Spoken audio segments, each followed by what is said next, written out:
草率了。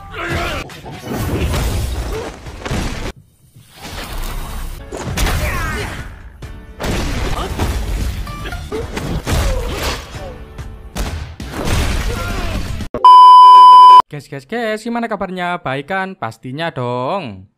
Kali ini Mimin mau menceritakan sebuah donghua yang berjudul A Have Key for 3000 Years.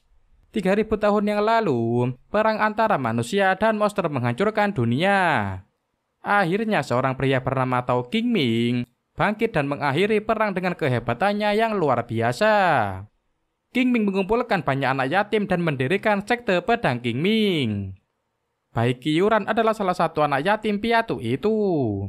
Dia adalah murid terbaik Qingming, tetapi dia tidak dapat berkultivasi melewati tahap pemurnian Qi. Akhirnya Qingming menjadi abadi dan menghilang. Semua teman Bai Qiuran meninggal. Sementara Bai Qiuran mengawasi sekte tersebut selama 3000 tahun.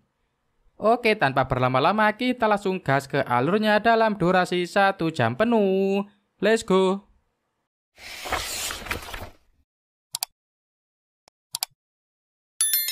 Di awal terlihat para anggota sekte yang sedang bersih-bersih tiba-tiba diserang oleh monster petir. Para anggota pun yang tidak bisa melawan monster petir memanggil ketua sekte yang bernama Jae-yunzi. Bai Qiuran yang sedang bertapa untuk pemurnian energi di sebuah kuil mencoba melepaskan sebuah energi. Tapi yang terjadi malah dia gagal total dalam pembangunan dasar energi meskipun sudah 3000 tahun dia berlatih dan mencobanya.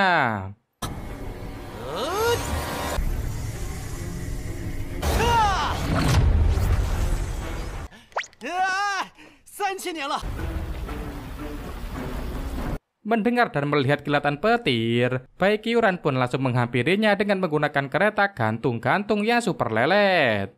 Lalu datanglah anggota sekte yang terbang dengan sebuah pedang dan memberitahunya tentang serangan monster petir yang terjadi. Bai Qiuran pun langsung melompat dari kereta gantung dan membawa pedang anggota sekte.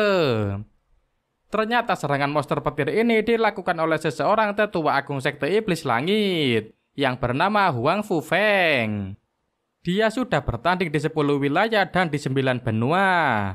Hanya untuk mencoba kekuatan yang dimiliki. Bai Qiuran pun datang tapi dia tidak ingin bertarung melawan Huang Fufeng.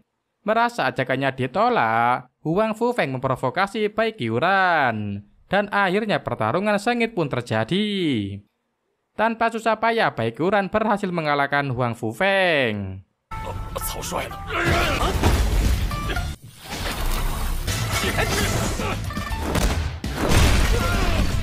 Huang Fufeng pun menerima kekalahannya dan memberikan sebuah hadiah ke Bai Qiuran, yaitu sebuah petunjuk pembangunan dasar energi agar Bai Qiuran bisa dengan segera menguasainya. Shin beralih ke sebuah ruangan di mana Bai Qiuran, Huang Fufeng, dan Jae-yunzi sedang duduk bersama. Huang Fufeng menceritakan asal-usul tentang petunjuk pembangunan dasar. Ternyata dia mendapatkan petunjuk ini dari siluman wanita bernama Su Xiangxue dari sekte Hehuan. Su Xiangxue lah yang memintanya agar petunjuk pembangunan dasar ini diberikan ke Bai Qiuran. Ketika Bai Qiuran memanggil Jae-yunzi, secara spontan Jae-yunzi menghitung biaya kerusakan yang disebabkan oleh kedatangan Huang Fufeng. Melihat tingkah konyol Jae-yunzi ini, mau tidak mau Huang Fufeng pun bersedia membayar ganti rugi tersebut 2 kali lipat. Jae-yunzi keluar dari dalam ruangan dengan hati yang sangat senang, karena dia akan mendapatkan untung banyak dari biaya ganti rugi ini. Malamnya Bai Qiuran pun memberikan sesajen untuk para dewa di sebuah kuil. Lalu ketika sedang berdoa muncullah sebuah asap dari pintu kuil. Bai Qiuran pun menghampiri pintu tersebut, lalu muncullah sosok pria yang meminta nyawa Bai Qiuran. Di pagi harinya Bai Qiuran dan Jae-yunzi sedang berada di dalam sebuah kuil. Melihat atap yang rusak, Jae-yunzi menanyakan apa yang telah terjadi ke Bai Qiuran. Bai Qiuran pun menceritakan kalau semalam dia bertarung melawan seseorang teman lama yang datang untuk meminta pil panjang umur. 再给我1个月，30年了，每次都是这一套，时间不能再少了。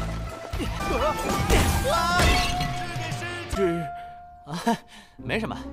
Tapi secara tidak sengaja, Baikyuran mengeluarkan suatu jurus dan membuat lawannya ini terbang tinggi menuju langit ketujuh. Baikyuran pun meminta Jae-yunji untuk menyiapkan pil panjang umur untuk teman lamanya itu. Jae-yunji pun tidak bisa memenuhi permintaan Baikyuran ini karena beralasan sekte tidak pernah membeli beberapa bahan obat tersebut. Baikyuran pun tidak habis akal. Dia meminta rumput hati langit dan sedikit uang dan akan membeli sendiri bahan obat lainnya. Jae-yunji pun menolaknya lagi dengan alasan rumput hati langit sulit dicari. Akhirnya Baikyuran pun menunjukkan sebuah teknik membuat tubuh palsu ke Jae-yunji. Baikyuran berubah menjadi seorang wanita cantik dan menggoda Jae-yunji. Karena berhasil digoda oleh Baikyuran, Jae-yunji pun tiba-tiba mengingat kalau dia masih menyimpan rumput hati langit dan langsung mengambilnya. Baikyuran yang sudah mendapatkan uang dan rumput hati langit pergi untuk mencari bahan obat lainnya. Ketika sedang berjalan, Baikyuran tiba-tiba dihadang oleh para bandit jalanan. Baikyuran yang akan diserang oleh para bandit tiba-tiba mendapatkan bantuan dari seorang wanita muda yang bernama Tang Wei. Setelah berhasil mengalahkan para bandit, Baikyuran pun berterima kasih kepada Tang Wei. Melihat sosok Baikyuran yang lemah, Tang Wei pun menyarankan Baikyuran untuk berhati-hati dan bergegas pergi. Malamnya Tang Wei berada di dalam sebuah gua dan melawan siluman. Karena siluman yang begitu banyak membuat Tang Wei terpojok. Dalam keadaan terpojok datanglah Baikyuran dan membantu Tang Wei. Siluman pun datang dalam jumlah yang banyak dan mengepung Baikyuran, tapi dalam sekejap berhasil dikalahkannya.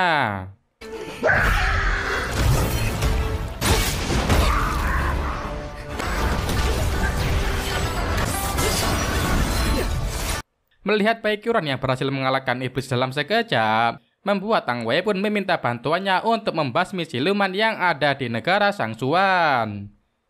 Sebagai imbalannya, Tang Wei menawarkan kekayaan dan kemakmuran, tapi Baikyuran menolaknya dan hanya meminta untuk ditraktir makan saja.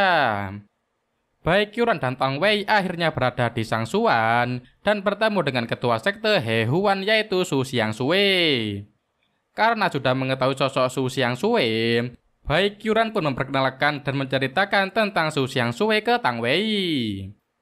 Tapi di sini Tang Wei tetap masih mencurigai si Xiangshui yang mengakibatkan semua kekacauan yang terjadi. Baikyuran dan Tang Wei pun pergi dari hadapan Su Xiangshui. Baikyuran pun langsung pergi ke salah satu toko obat untuk mencari bahan pil penambah umur. Tapi dia tidak mendapatkan bahan yang dicari karena semua bahan yang diperlukan sudah dibeli oleh petugas pemerintah kota setempat. Lalu datanglah dua petugas pemerintah ke toko obat tersebut. Petugas ini sedang mencari satu anak untuk upacara pengorbanan. Ketika sedang berada di toko obat tersebut, secara kebetulan petugas ini dihampiri oleh anak laki-laki yang sedang mengemis kelaparan. Dan petugas ini langsung membawa anak laki-laki ke istana dengan janji akan diberi makanan. Kini semuanya sedang sibuk mempersiapkan upacara pengorbanan. Sang penasehat negara Shangsuan, si Ma Yingbao meminta kepada pelukis untuk membuat lukisan kaisar semirip mungkin, karena akan dibagikan ke rakyat. Saat pelukis membuat pakaian hendak pergi, datanglah putri negara Shangsuan yang bernama Tang Ruowei. Ia minta kepada ayahnya untuk membatalkan upacara pengorbanan. Ia beranggapan bahwa sejak dahulu kekaisaran yang kecanduan dengan wanita cantik tidak berakhir baik. Apalagi wanita yang diinginkan ayahnya adalah Su Xiangshui, yang mana ia adalah seorang wanita penghibur. Namun ayahnya malah nggak masalah dengan status wanita penghibur. Ayahnya malah mau menjodohkannya dengan penasihat kekaisaran yang ada di sebelahnya. Sontak sang putri marah dan langsung meninggalkan ayahnya. Scene berganti ke malam hari, para penjaga makam kekaisaran malah tertidur pulas. Baikyuran dengan mudah masuk ke dalam makam kekaisaran. Ia kini sudah berada di makam kekaisaran. Tujuannya kali ini adalah mencuri harta karun yang ada di sana. Satu demi satu benda berharga di makam kekaisaran berhasil ia curi. Hingga ia tertarik dengan pedang mutiara naga yang tergeletak begitu saja. Baikyuran mengambilnya dan ternyata pedang itu adalah jebakan.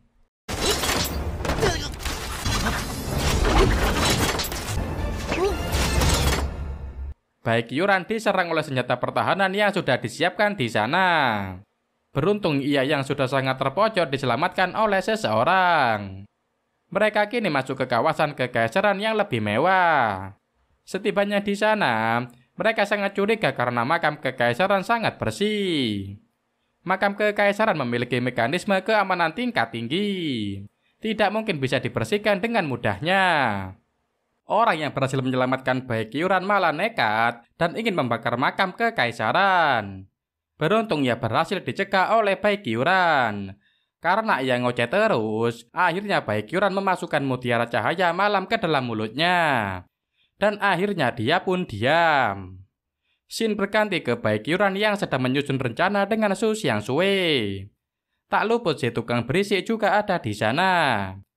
Namun kini ia tidak bisa berisik karena mulut dan tubuhnya diikat dengan kuat. Saat mereka menyusun rencana, ternyata si berisik ini bisa melepaskan ikatan di mulutnya. Ia bilang kalau mereka tidak boleh melakukan itu kepada ayahandanya. Sontak saja kedua orang ini kaget dengan ucapannya.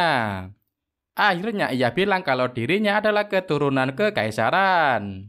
Namun ia bukanlah seorang putri. Ia adalah laki-laki. Jadi ceritanya laki nyamar ya guys.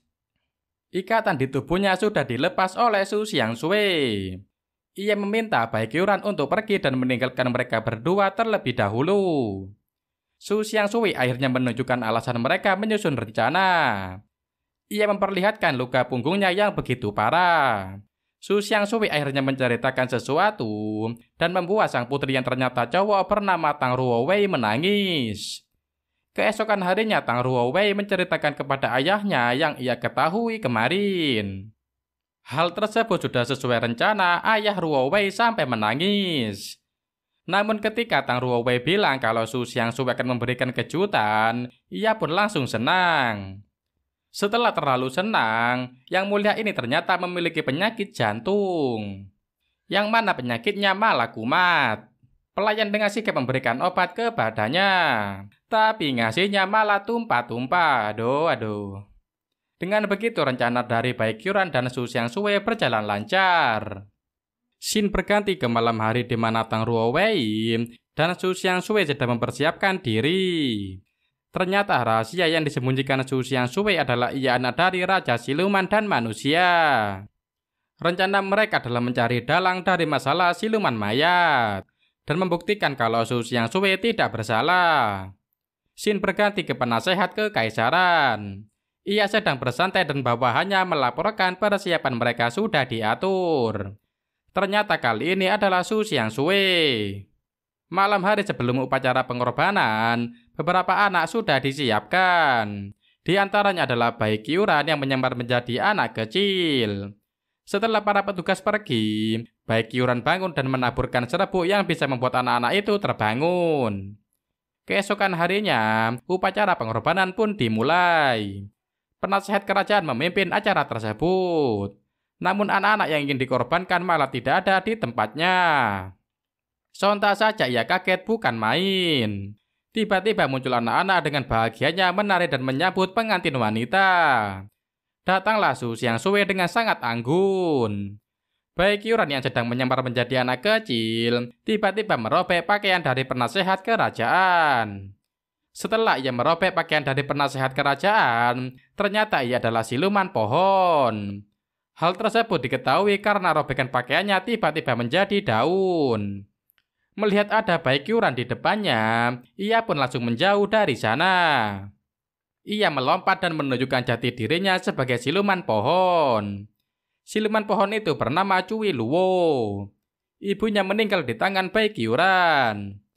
Ia memiliki dendam yang sangat besar kepada Baikyuran. Awalnya Su Xiangshui mencoba untuk menenangkannya. Namun karena sudah sangat emosi, ia kini tidak bisa dihadang oleh siapapun. Baikyuran dengan mudahnya menyerang dan malah memahat Cui Luo, hingga menghasilkan banyak karya seperti meja, lemari, kursi panjang, meja makan kecil. Ia bahkan membuat Cuwi Luo terkunci menjadi sebuah kursi.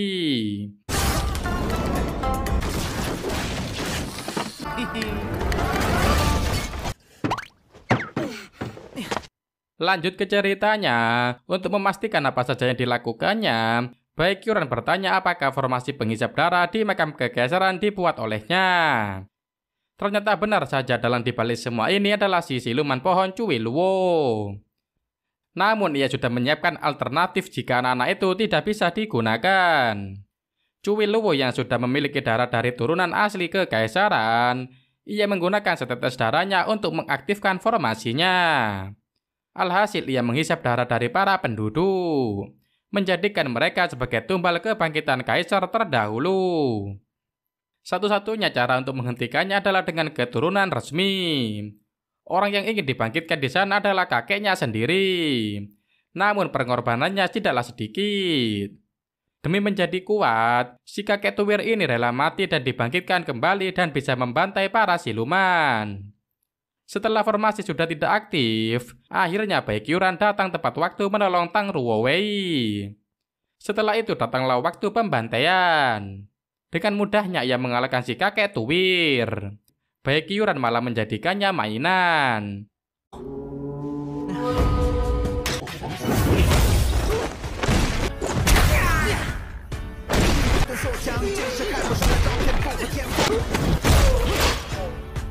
Setelah selesai berurusan dengan si kakek tuwir roh gentayangan, datanglah Suweling.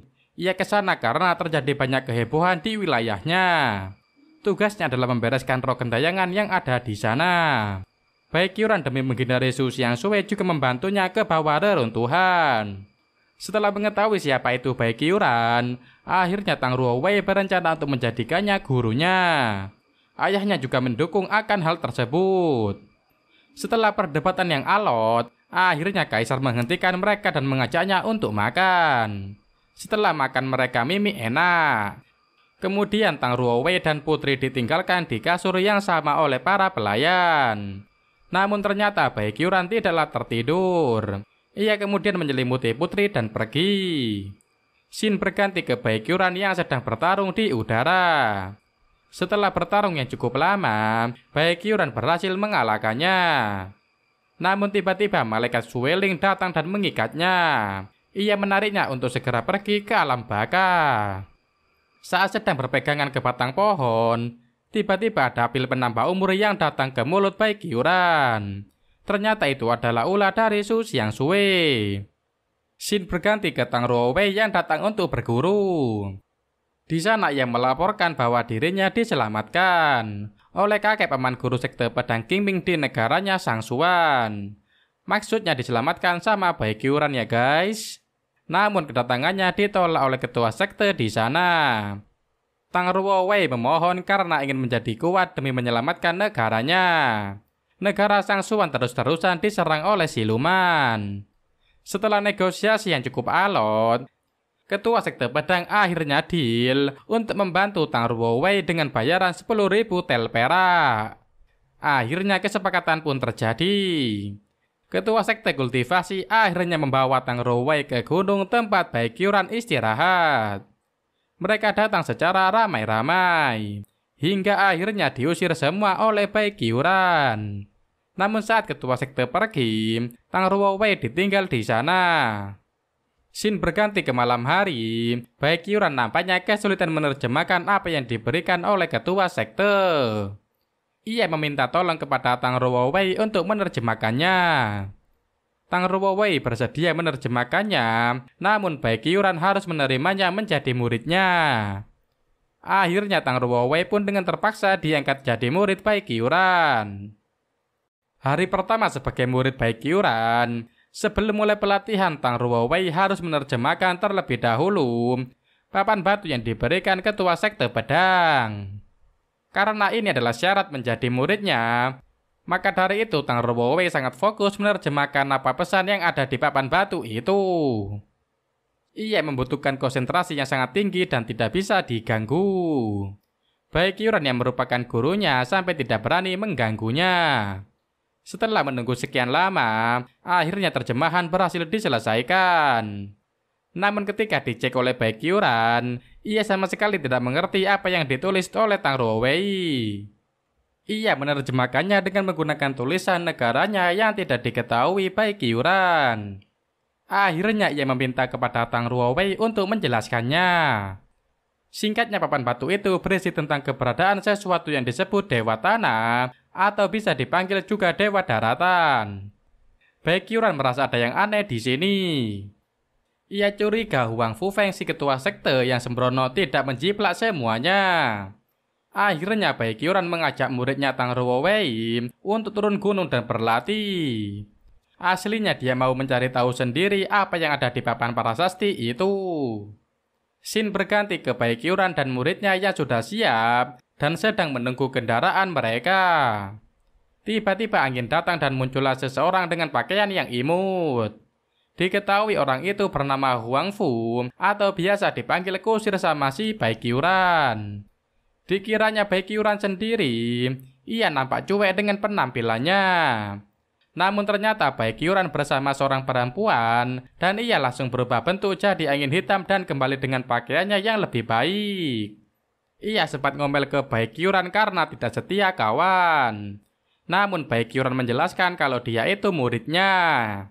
Tujuan perjalanan ini adalah pergi ke alam liar. Awalnya kusir sempat menolaknya.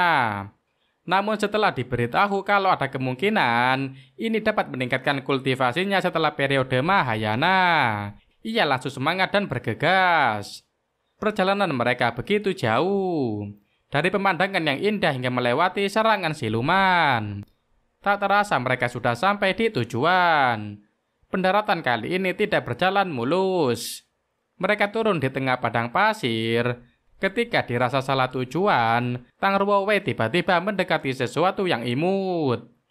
Namun itu adalah sebuah siluman kepiting. Hampir saja Tang Ruowei celaka. Beruntung ia berhasil diselamatkan oleh Baekhyuran. Namun Tang Ruowei mengalami luka dan darahnya tidak sengaja menetes ke tanah. Darah Tang Ruowei ini merupakan darah murni. Sekali tetes batu itu akhirnya muncul di hadapan mereka. Tetesan kedua bahkan bisa memunculkan sebuah kerajaan. Mereka akhirnya masuk ke dalam kerajaan itu. Namun sesuatu yang aneh terjadi. Tiba-tiba saja langit berganti menjadi gelap karena bunyi seperti bunyi lonceng. Bunyi itu semakin kuat, sehingga mereka merasakan sakit. Hal ini masih bisa dicegah oleh Baekhyuran dan Huang Fu. Tang Ruowei yang kultivasinya rendah langsung seperti kehipnotis. Ia berjalan menuju ke bunyi itu tanpa sadarnya. Akhirnya Baekhyuran melawan bunyi itu dengan menggunakan suara dari pedangnya. Tang Ruowei akhirnya pingsan. Mereka akhirnya kembali dan keluar dari tempat itu. Baekhyuran menyuruh Huang Fu untuk membawa Tang Ruowei ke tempat yang aman. Sedangkan ia ingin menjiplak tulisan dari batu prasasti itu terlebih dahulu. Walaupun sempat kesusahan karena batu itu perlahan menghilang, ia beruntung masih sempat menjiplaknya. Mereka akhirnya kembali ke kediaman Baekhyuran. Tetesan darah dari Tang Ruowei ternyata terbang dan diserap oleh pohon besar di gunung. Tiba-tiba kerajaan yang tadi ada di gurun pasir kembali bangkit di sana. Dua orang penduduk yang naik gunung kaget melihat apa yang ada di depan mereka. Tiba-tiba saja berdiri bangunan kerajaan yang begitu besar. Mereka akhirnya langsung turun kembali dan mau melaporkan ke pemerintah. Di dalamnya ternyata ada sosok yang sangat seram sedang duduk di persinggahannya. Ia nampak sedang menahan amarahnya. Scene berganti ke Baekhyuran yang sedang melatih Tang Ruowei. Ia kini sedang mengajari cara menahan energi. Baekhyuran mengajarkan cara dengan mempraktekkan secara langsung dan meminta Tang Ruowei mempraktekannya. Tang Ruowei menampaknya cukup handal. Ia cuma butuh beberapa kali dan bisa langsung jago. Scene berganti ke Duan Tianwu, ketua sekte bernama Yue Qianlian sedang menempa pedang. Ia nampak kesal karena terganggu dengan kehadiran Lue. Namun Lue menjelaskan bahwa ada orang dari negara Dongliang yang diutus untuk meminta bantuan. Datang juga Yue Qinren membawa dua besi yang sangat besar. Setelah mendengar cerita dari Liu tentang kemunculan kota kuno misterius, mereka menjadi serius. Lue menceritakan bahwa ada kota kuno misterius yang tiba-tiba muncul di perbatasan utara negara Dongling. Namun semua pasukan dan kultivator pembangunan dasar menghilang dan tidak kembali. Bahkan kultivator pil emas yang diutus ke sana juga tidak kembali lagi. Mendengar cerita tersebut, ketua sekte memerintahkan kepada Lue untuk mengirim beberapa murid periode Yuan Ying untuk memeriksanya. Yue Qianren juga ingin ikut karena merasa bosan setiap hari menemani Qianlian menempa pedang. Sementara itu Tang Ruowei sedang berlatih keras. Progresnya sangat baik. Namun Bai Qiuran masih penasaran dengan tulisan yang ada di tembok prasasti. Ia akhirnya minta untuk menerjemahkan salinan yang sudah dibuatnya kepada Tang Ruowei. Scene berganti ke kota kuno. Prajurit dari Duan Tianwu kini sudah tiba di sana dan bertarung. Namun mereka kaget ternyata lawan yang sedang dihadapi mereka adalah prajurit yang sebelumnya dikabarkan hilang setelah datang ke sana. Ketika prajurit dari Duan Tianwu berhasil mengalahkan lawan mereka, tiba-tiba dentuman suara membuat mereka hilang kendali. Walaupun sempat berkonsentrasi, namun kekuatan suara itu memecahkan pertahanan mereka. Kini para prajurit Duan Tianwu sudah kehilangan kesadarannya. Hanya tersisa Yue Qianren dan tetua Lue yang masih sadar. Datanglah serangan dari kota kuno tersebut. Namun Yue Qianren sadar dan membuat pertahanan. Kini ia memerintahkan kepada tetua Lue untuk cepat kembali. Ia minta untuk memberitahu kondisi di sini kepada Qianlian dan meminta bantuan kepada aliansi kebenaran. Yue Qianren maju dengan gagahnya membunuh para pasukan iblis. Dalang dibalik semua ini adalah putra mahkota Dewa Tanah. Ia bahkan bisa mengalahkan Yue Qianren dan mencoba mengambil alih tubuhnya. Scene berganti ke kediaman Bai Qiuran. Progres dari muridnya sangat luar biasa. Ia bahkan sampai mengeluh ke mediang gurunya. Ia yang membutuhkan 3000 tahun untuk mencapai titik ini sangat dirasa tidak adil jika dibandingkan dengannya. Bukannya senang muridnya berkembang pesat, dia malah mengeluh. Ada-ada saja Bai Qiuran ini. Saat sedang mengeluh, tiba-tiba Tang Ruowei datang. Ia bahkan sudah bisa menguasai ilmu baru, yaitu menggunakan pedang sebagai kendaraannya atau pembangunan dasar. Tang Ruowei tiba di sana dan menceritakan semua yang ada di batu prasastinya. Ia menceritakan bahwa kota kuno adalah buatan manusia dengan kecerdasan yang tinggi. Namun berhasil direbut oleh Dewa Tanah. Dewa Tanah tidak bisa menjadi dewa setelah melewati periode Mahayana. Sehingga ia menjadi dewa daratan. Mereka bisa menggunakan ilmu yang bisa merasuki tubuh dan mengikis kesadaran orang lain menjadikannya boneka yang bisa dikendalikan. Saat sedang genting, tiba-tiba datang anggota sektenya yang melaporkan keadaan genting. Kota kuno kini muncul dan sedang terjadi kekacauan besar di sana. Bai Qiuran kemudian bergegas untuk mengajak Tang Ruowei pergi ke sana dan menaiki pedang milik anggotanya. Ia juga kaget karena Tang Ruowei sudah bisa menguasai ilmu pembangunan dasar. Kini mereka pergi bersama menuju perkumpulan ketua sekte di kuil sekte pedang Qingming. Sementara itu di pertemuan ketua sekte sedang terjadi perdebatan. Tak lama datang Tang Ruowei yang membuat semua kaget karena sudah mencapai pengembangan dasar. Datang juga Bai Qiuran ke sana. Walaupun sempat ribut di luar karena gak bisa mendarat. Di sana Tang Ruowei menjelaskan kondisi yang terjadi saat ini. Bai Qiuran akhirnya bilang walaupun ini adalah kecelakaan, namun permasalahan kali ini disebabkan olehnya dan ia akan bertanggung jawab. Namun mereka semua kebingungan karena kemunculan kota kuno terjadi secara berpindah tempat. Setelah mengamati, Tang Ruowei yang jenius menemukan pola kemunculan dari kota kuno. Berkatnya mereka akhirnya bisa memprediksi di mana kota kuno akan muncul. Mereka semua bergegas menuju ke lokasi kota kuno. Setibanya di sana, Bai Qiuran masuk sendirian ke kota kuno. Setibanya di kota kuno, ia diserang oleh banyak pasukan Dewa Tanah. Mereka adalah orang-orang datang ke kota kuno dan kehilangan kesadaran. Setelah kalah dari Bai Qiuran, tubuh mereka hanya tersisa tengkorak dan pakaiannya saja. Sontak Bai Qiuran menjadi sangat marah karena kekejaman Dewa Tanah. Ia berhasil masuk dan di sana sudah ada Yue yang terikat bagai kepompong. Ternyata kesadarannya masih ada sedikit. Baikyuran akhirnya menyelamatkannya. Namun kini kesadaran dari Yue besar sepertinya sudah hilang. Saat sedang bertarung, Dewa Tanah akhirnya berpamitan dan kini kembali menyembunyikan kota kunonya.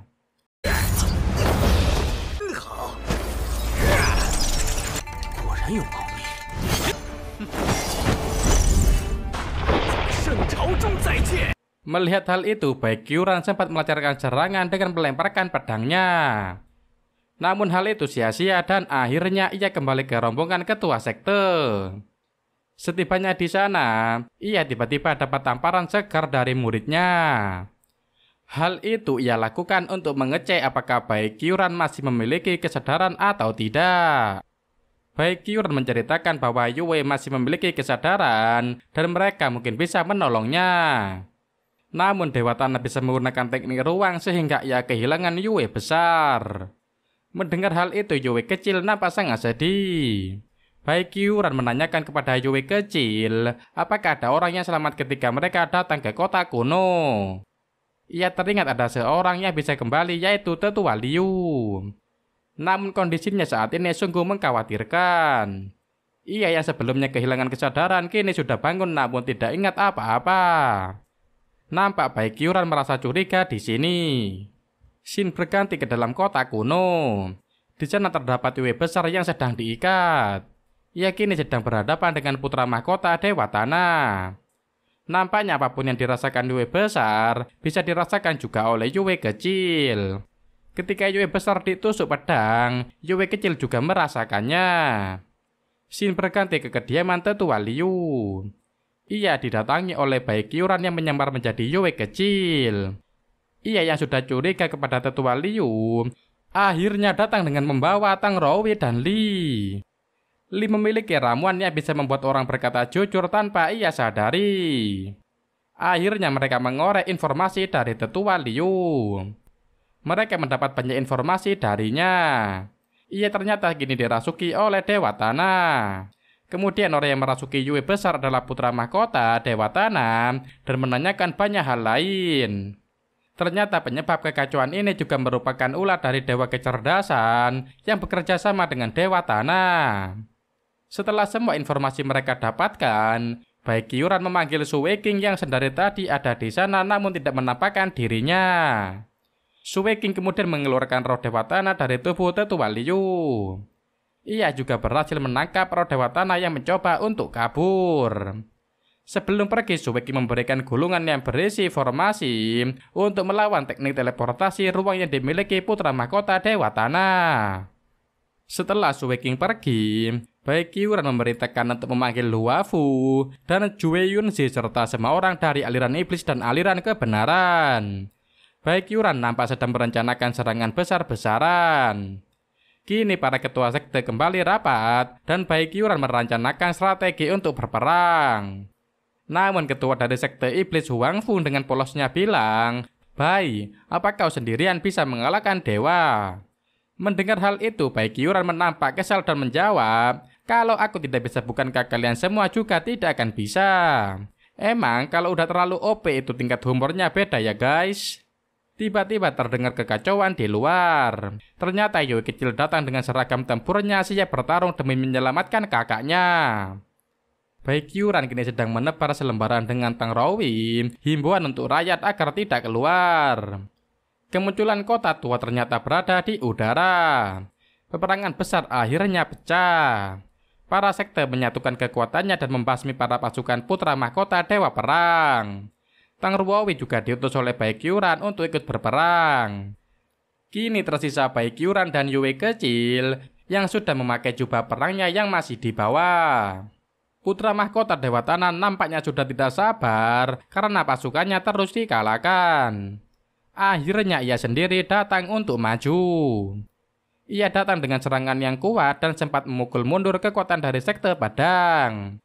Namun datang Yue kecil yang menghadapi putra mahkota Dewa Perang.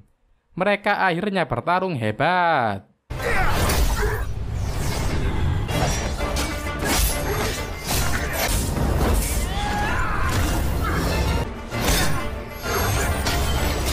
Dengan kecepatan dan kekuatan, ia bisa menandingi putra mahkota Dewa Tanah. Sementara itu, Baekhyuran didatangi Tang Ruowi dan pasukan ciwi-ciwi lain. Tang Ruowi menyebut gurunya yang tidak bisa menggunakan ilmu terbang pedang atau pengembangan dasar. Pertarungan Yue kecil dengan putra mahkota Dewa Tanah masih berlangsung dengan sengitnya. Namun karena ia bisa merasakan sakit yang dirasakan Yue besar, maka ia tidak kuasa menahan rasa sakit dan menyakiti kakaknya. Alhasil ia hanya bisa terdiam dan ditangkap oleh putra mahkota Dewa Tanah. Ziranya yang kuat pun berhasil dilepaskan dari tubuhnya. Ketika hampir terbunuh, tiba-tiba datang sang pahlawan kesayangan Baekhyuran dan memberikan pukulan telak kepada putra mahkota Dewa Tanah. Pertarungan keduanya pun terjadi, sampai membuat pedang milik Baekhyuran rusak parah. Akhirnya ia minta tim out dan minjam pedang Yue kecil. Ia bahkan menanyakan kelemahan zirahnya karena dipukul beberapa kali pun tetap tidak rusak. Setelah mengetahui kelemahannya, ia langsung melancarkan serangan dan mengeluarkan putra mahkota Dewa Tanah dari zirah tersebut. Karena terdesak dan tidak bisa membawa kota kuno berpindah lokasi, ia akhirnya mengeluarkan kediaman Dewa Kecerdasan yang sesungguhnya sembari pergi dari kota kuno. Karena kediaman Dewa Kecerdasan tidak mudah ditembus, kini mereka mengatur rencana untuk melakukan penyerangan. Mereka mencoba untuk mengecek ke atas namun malah tersampar petir. Kini mereka akhirnya bubar sesuai rencana Baekhyuran. Baekhyuran kini sedang menanyakan kepada Sueking terkait kediaman Dewa Kecerdasan. Nampaknya hal tersebut adalah rahasia yang tidak bisa disebarkan. Namun ia keceplosan dan bilang kalau orang setingkat Baekhyuran dapat melewatinya tanpa terkena serangan petir. Scene berganti di mana ketua sekte sedang merapatkan kembali strategi penyerangan mereka. Saat Baekhyuran datang mereka masih buntu dan belum menemukan solusi. Akhirnya Baekhyuran bilang kalau ia akan pergi ke sana sendiri, sesuai informasi yang ia dapatkan dari Sueking. Saat sedang genting, tiba-tiba datang Su Xuengsu melaporkan bahwa semalam ada seorang kultivator pengembangan dasar yang bisa menembus petir tersebut. Mereka akhirnya menemukan titik terang. Kini mereka kembali ke kediaman masing-masing dan menyiapkan pasukannya. Di kediaman Baekhyuran, Tang Ruowi sedang memaksa untuk ikut berperang. Setelah perdebatan yang alot, akhirnya ia diizinkan ikut. Bahkan Li datang ke sana dan minta ikut juga. Hari pertempuran tiba. Yue kecil bahkan merelakan teknik rahasia mereka digunakan untuk mengecek terlebih dahulu lokasi kediaman Dewa Kecerdasan. Melihat hal tersebut, Dewa Kecerdasan mengeluarkan serangan kuat dan menyampaikan pesan untuk Baekhyuran datang langsung ke sana. Kini para utusan yang akan menemani Baekhyuran pergi ke kediaman Dewa Kecerdasan. Namun mereka semua adalah perempuan. Hal itu membuat Baekhyuran galau. Akhirnya mereka semua bersiap untuk menyerang. Gengsi dari Baekhyuran sangat tinggi. Ia malu untuk ikut nebeng dengan Tang Ruowi dan meminta semua pergi duluan. Setelah semuanya pergi, Baekhyuran meminta untuk dibuatkan jalan kepada Su Xiangshui. Kini mereka akhirnya bisa masuk ke kediaman Dewa Kecerdasan dengan mudahnya. Mereka malah dibawa ke berbagai tempat di sana. Di kediaman yang indah tanpa sadar para ciwi sudah kena hipnotis. Mereka kini malah menggoda Baekhyuran. Bahkan sampai rebutan dan membuat Baekhyuran pusing 7 keliling. Bukannya membantu, kini mereka malah saling berantem dan memperebutkan Baekhyuran dengan serius. Akhirnya Baekhyuran menghirup semua udara yang merupakan hipnotis di sana. Para ciwi-ciwi akhirnya bisa tersadar kembali. Namun Baekhyuran yang menghisap udara banyak harus mengentutkan kembali dan membuat efek bau busuk di sana. Serangan kedua adalah gerbang kehidupan. Mereka dihimpit oleh 2 bukit yang sangat tinggi. Namun Baekhyuran akhirnya bisa melepaskan diri. Mereka akhirnya bisa keluar dari sana dan berpindah ke tempat yang lain. Lokasi kali ini memiliki ilmu yang bisa memanipulasi waktu. Mereka bisa menjadi tua dalam sekejap mata. Baru saja mau mengingatkan, para ciwi malah sudah jadi nenek-nenek semua. Para ciwi-ciwi sangat kaget dan bersedih karena kecantikan mereka telah hilang. Bukan hanya penampilannya yang menua, kekuatannya juga ikut hilang layaknya nenek-nenek. Cahaya itu akhirnya mendatangi Bai Qiuran. Namun karena umurnya sudah 30.000 tahun, tentu saja ini tidak berdampak kepadanya. Melihat hal tersebut, Dewa Kecerdasan akhirnya menyadari sesuatu. Semua sihirnya tidak akan berdampak padanya. Ia menyarankan kepada putra mahkota Dewa Tanah untuk bertarung melawannya sendiri. Shin berpindah ke Bai Qiuran. Kini ia malah kesusahan karena harus menggendong ciwi-ciwi pergi dari sana. Ketika sudah tiba di tempat baru, nenek-nenek itu kembali menjadi ciwi-ciwi cantik. Di sana Bai Qiuran tidak lagi lengah dan menyarankan para ciwi untuk melindungi dirinya dengan memusatkan energi ke diri masing-masing. Hal itu hanya bertahan sebentar. Para ciwi ternyata tidak bisa menahan serangan racun bunga mekar gugur. Bai Qiuran menahan dengan menggunakan gulungan miliknya, namun sempat hancur. Ternyata bunga mekar gugur memakan energi dari orang yang ada di sana. Mengetahui cara kerja dari bunga mekar gugur, Bai Qiuran dengan sengaja meluapkan energinya sampai bunga mekar gugur tidak kuat menahannya.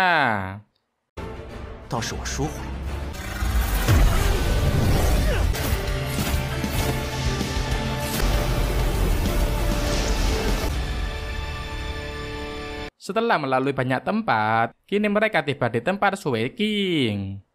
Mereka datang secara ilegal karena ulah Dewa Tanah.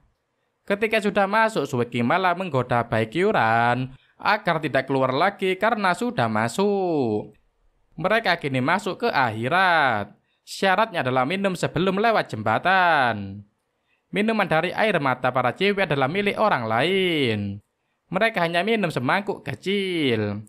Tapi Bai Qiuran malah segentong gede.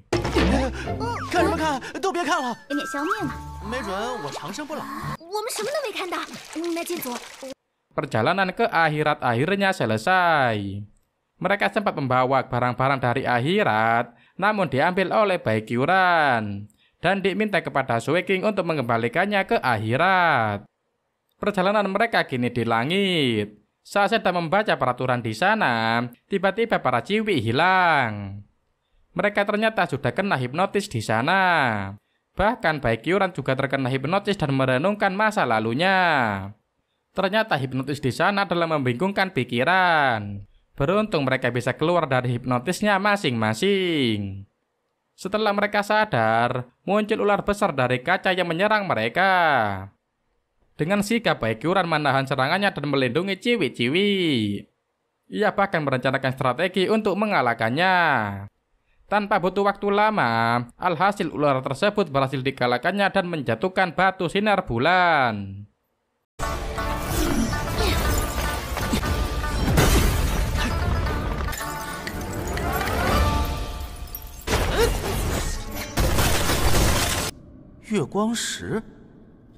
Rintangan demi rintangan berhasil dilalui.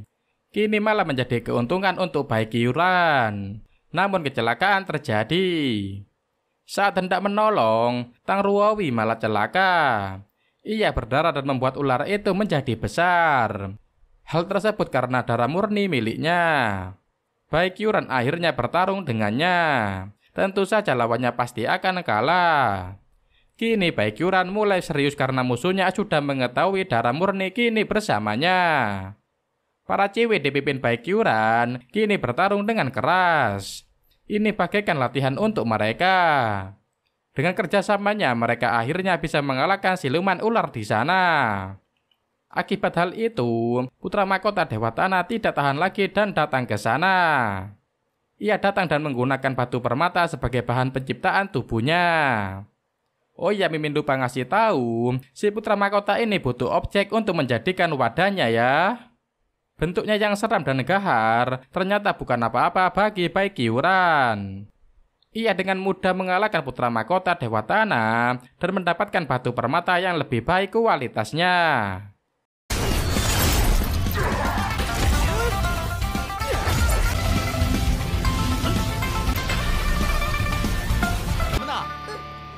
还不快收宝石？ Karena putra mahkota Dewa Tanah terus bisa beregenerasi, Baekhyuran malah menjadikannya bahan untuk mendapatkan batu permata yang banyak. Saat menyampaikan pesan, mereka semua terkecoh dan putra mahkota Dewa Tanah menculik Tang Rowei. Kini mereka akhirnya terjatuh dan tiba di kediaman Dewa Kecerdasan. Baekhyuran kini bergerak sendiri karena melihat kondisi para ciwi sudah sangat kelelahan. Sementara itu Dewa Kecerdasan menampakkan dirinya karena terkena reruntuhan dan tidak bisa keluar. Hello, everybody. Setelah berbicara panjang lebar, Dewa Kecerdasan mengajak Baekhyuran bekerja sama. Dewa Kecerdasan akhirnya memberitahu kepadanya kalau kediamannya terbuat dari tanah mutiara naga. Shin berganti ke Tang Rowei yang kini menjadi tawanan putra mahkota Dewa Tanah. Baekhyuran pergi mendatangi lokasi Tang Rowei ditawan. Di sana ia harus bertarung dengan iblis yang dibangunkan dengan darah mutiara naga. Awalnya Baekhyuran kesulitan. Si iblis bisa bereinkarnasi setelah dihajar berkali-kali. Si iblis bisa bereinkarnasi dengan menyerap darah dari Tang Rowei. Setelah pertempuran yang alot, kini Baekhyuran menemukan kelemahan si iblis. Akhirnya ia bisa mengalahkannya.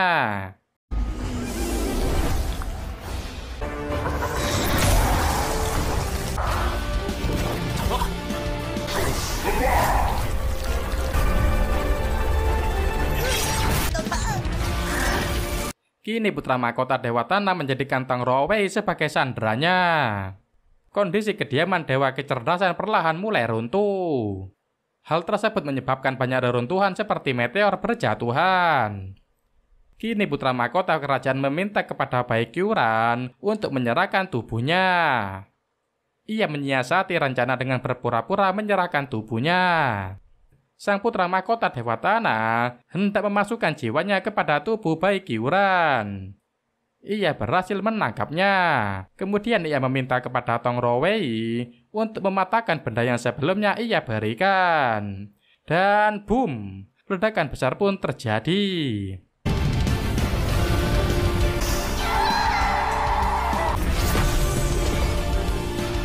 Akhirnya Baekhyuran berhasil mengalahkan putra mahkota Dewa Tanah.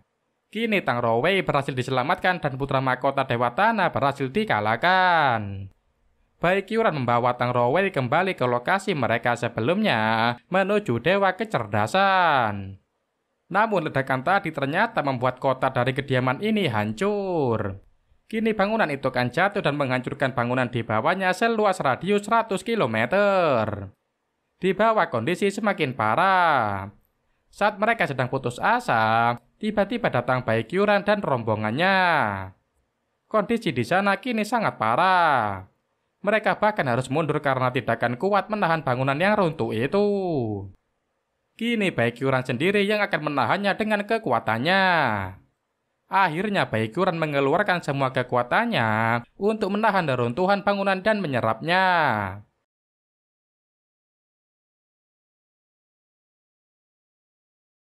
Peperangan akhirnya berhasil dimenangkan. Beberapa hari kemudian, Tang Rowei akhirnya bisa bangun dan sadar. Shin berganti ke Dewa Kecerdasan yang sedang dimanfaatkan oleh Baekhyuran.